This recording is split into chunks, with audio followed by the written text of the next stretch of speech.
Parang gago. Magandang araw mga Rewa Pips. Wala nang paligoy-ligoy pa. Mga parang gago moments 41 to 45. Parang gago moments 41. Ito normal to sa mga tao, no? Kaya lang kasi parang gago talaga eh. Ba't yung mga ibang tao is bawa, no? Kausap mo. Or kunwari may gathering, no? Gathering yan. Yung tahimik lang siya, mapababae or mapalalaki. Tapos may biglang dumating na malimbawa, tito or kamag-anak na nagbigay bigla ng aginaldo, no? So syempre masaya naman talaga. Napansin niyo yung tahimik na tao dun sa gathering na yon na nabigyan ng pamasko or aginaldo. Bakit kailangan niya bigla siyang dadaldal? Yung malimbawa, ito check nakikita niyo, no? Pero still hindi ko nilalata yung, 'di ba, ang saya natin, nagkikwentuhan tayo. Tapos may isang tahimik or kahit di naman tahimik, yung swabe na siya makasama or makapagkwentuhan, no? Kamag-anak or kahit sino man, mapababae, mapalalaki. Tapos nabigyan ng aginaldo. Biglang gaganito, "Hoy, alam niyo nga dati nga yung sabi nga kami, may pinuntahan kami sa ganun." Yung bigla siyang dadaldal, yung parang na-excite bigla kasi nabigyan ng aginaldo. Parang gago. Pwede naman alam mo yun, pwede naman kalmado rin siya, 'di ba? Yung parang sisingit ng malimbawa, topic nyo, yung sa lugar, pinuntahan. Yung, kunyari, ang topic nyo, pagudpod, no? Yung out of nowhere, bigla siyang sisingit after bigyan ng aginaldo. Ay, oo! Ako nga, kami nga dati, punta namin sa may, yung sa may Banggi. Napakaganda. Yung parang gago, bigla na-excite pag nabigyan ng aginaldo. Mga parang gago moments, number 42. Eto naman, no? Hindi ko nilalata, pero kasi nakikita natin to, no? Alam mo yung tipong halimbawa sa isang party or gathering ulit tayo. Syempre, Christmas season eh. So more on gathering, no? Halimbawa, di ba, kunyari, may nag-treat. Actually, sa ngayon, nakakonfuse ako kung kunyari ba o kunwari eh. Okay, anyway, kunwari, may nag-treat, no? Bakit after nung kainan or habang kumakain, bakit kailangan gawin nung nag-treat o nung nang libre? Yung siya yung pinakamadaldal, yung siya yung buhabangka, no? Tapos halimbawa yung may table na magkalayo ng konti, kasi di ba syempre natatao naman yun, halimbawa sa isang resto or kainan, di ba? Yung minsan, kahit na nagpa-reserve ka, hindi may iwasan, merong malilate. So yung na-late is uupo sa ibang upuan. Swerte kung malapit ng konti dun sa group. Kaya lang kasi 'di ba syempre may times na malayo konti. Yung tipong yung nag-treat yung tatayo ng tatayo. Or in short, patayo-tayo, no? Yung babangka magkikwento, oy, gano'n na. Tapos pupuntahan yung asa malayo, no?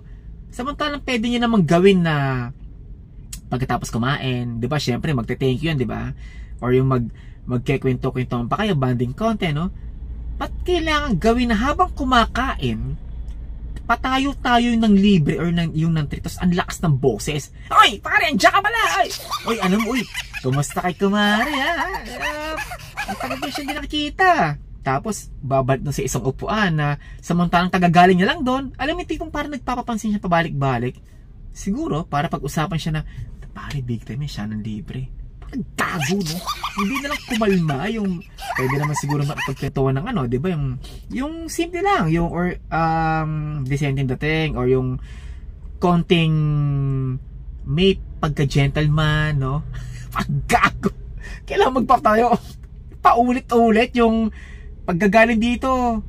Yung may sa pagtawag din yung magliligalig, no? Yung nagiging maligalig kasi siya ng libre. Parang gago para pag-usapan na big time siya ng libre.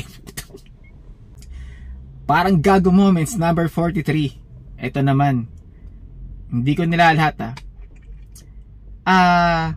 meron na ito sa atin mapakaibigan mo or mapakamag-anak, no? Pansinin nyo, yung dating sabihin na natin, yung may simple lang na pamumuhay, no? Yung tatay-tay siya dati, yung kausap mo siya, hindi naman siya ganun tawag dito, ka-stricta or ka-stricto, no? Or hindi naman siya dating akala mo kung sino mangaral. In short, simple lang. Tapos nakapag-abroad. Tapos yung pagbalik, akala mo kung sino na magsalita, no? Gagi gano'n nating kaibigan or kamag-anak. Yung parang sabihin na natin magkaroon. Hindi ko nilalahat Tapos alam yung tipong dating hindi naman siya gano'n, pero biglang kunwari ang topic nyo buhay-buhay ng mga tao, no?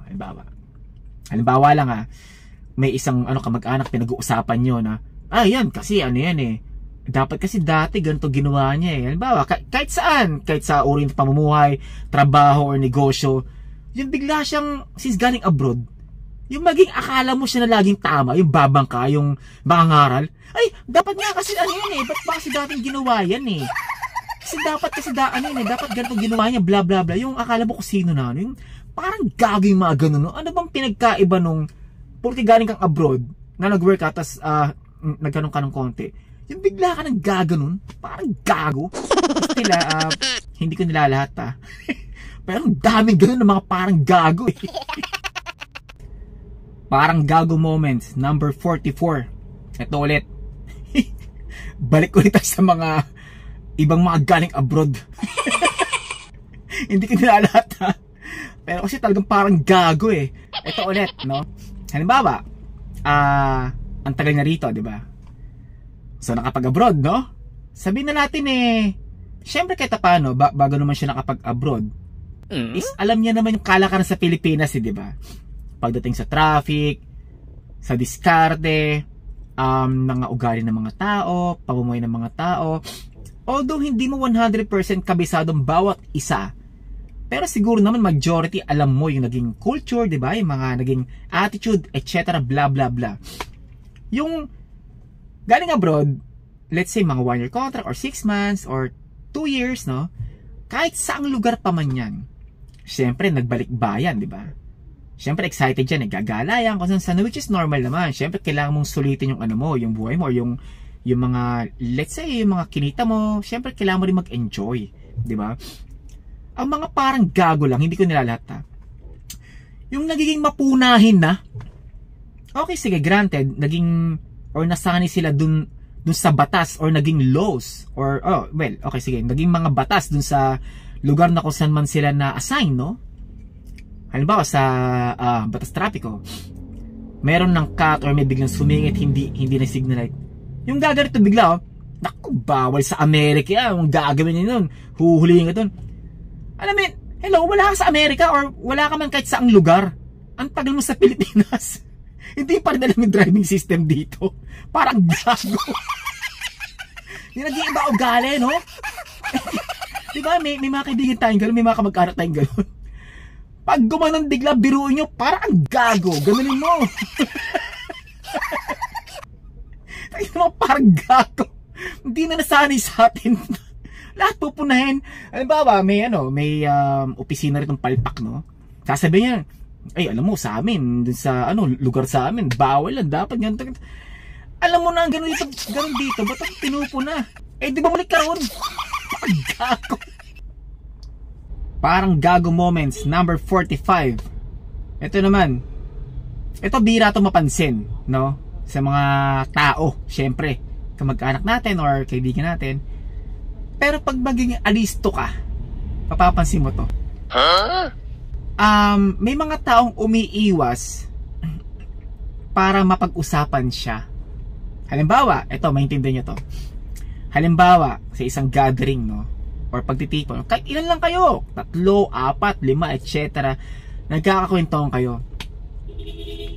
Halimbawa, may isa sa kausap nyo, mga pakaibigan or mapagkamag-anak, na merong kapuna-puna sa sarili niya. Halimbawa, meron siyang isang malaking tigyawat dito na parang pigsa, no? Pansinin nyo, halimbawa lang hindi ko nilalahat. Sige, kahit hindi yon, meron siyang basta meron siyang katangian na kung saan mapapatingin ka. Yun, sample na lang, halimbawa, meron siyang malaking tigyawat na parang pigsa. Kahit sinong tao makita mo, talaga mapapatingin ka ng pasimple, di ba, sa gusto mo. Pero syempre mahihiya kang itanong, uy, na paano yan? Or ano yan? Unless close kayo, pwede mo asarin yan eh. Anong pigsa yun, oh. Di ba, gagawin mo, di ba? Pag sanay kayo, or nagihaw, laki, oh. Di ba? Pag close kayo. Pero pag yung kamag-anak mo na hindi masyado, abay, titingin ka lang na mahihiya ka magtanong. O, halimbawa na lang yun, or pangalawang example,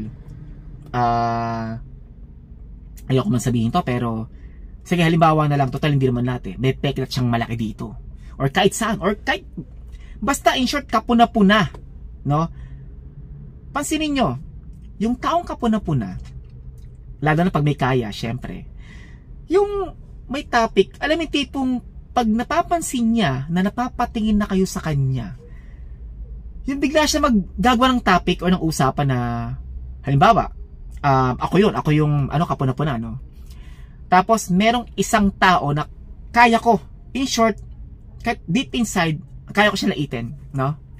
Halimbawa, ganito. Ikaw! Yung, halimbawa, napapansin ko, napapatingin na kayo sa akin. Yung gaganito ako. Ito, alam mo, ito, dati itong tambay eh. Buti nakapag-isip-isip to eh. Alam mo yon, yung parang, gagawa siya ng punchline o nasundot, para yung focus mawala sa akin, para mapunta sa kanya, dun sa pinano ko. Siguro naman, nagigets yung mga repa, ano? Or mga repa. Tsak may kaibigan, tsaka may mga kamag-anak kayo doon, ganun, na parang gago, no? Ba't kailangan gawin yun eh? Bakit hindi mo nang i-ignore kung tumitingin sila sa'yo, di ba? Kaya lang kasi depende na sa tao eh. Pag ako yon, kung ako yan kung ako, halimbawa, may ganun ako, no? Na parang tigout ng malaki na parang pigsa. Tapos sa papatingin, gaganito ako, ay, no, papansin yung laki, no? Kasi ginaro ko kasi, kaya O, at least makakapagbigay pa sila ng advice, di ba?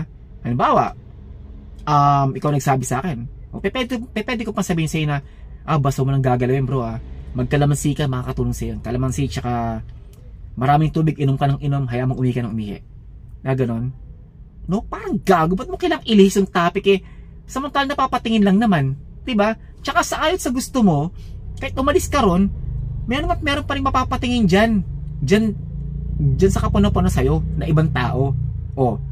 Alam nga naman ganun naman yung ibang tao, di ba? So, kailangan mo na, tapos mag-relax ka lang.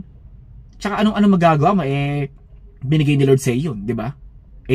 Hindi mo naisip, baka mamaya, yung tao na binanato mo ng ganon, or pinuno mo ng ganon, para malihis yung pagtingin sa kung anong meron sa mukha mo, or sa parte ng katawan mo, mamaya mainit pala ulo nun. Halimbawa, ikaw yung nasa mukha mo is yung tigaw at malaki na parang pigsa, at bigla mong ginanon yun, yung sinabi mo ng ito, buti no, dati itong tagal itong tambay, buti nakapag-isip-isip.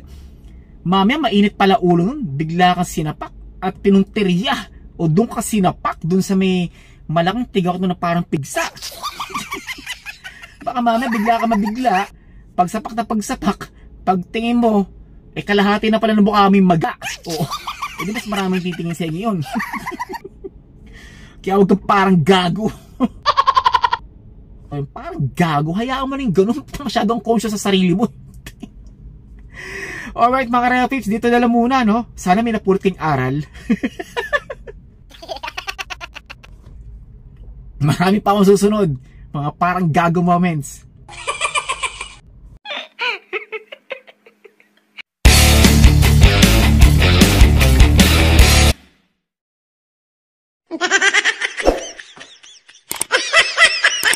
Parang gago.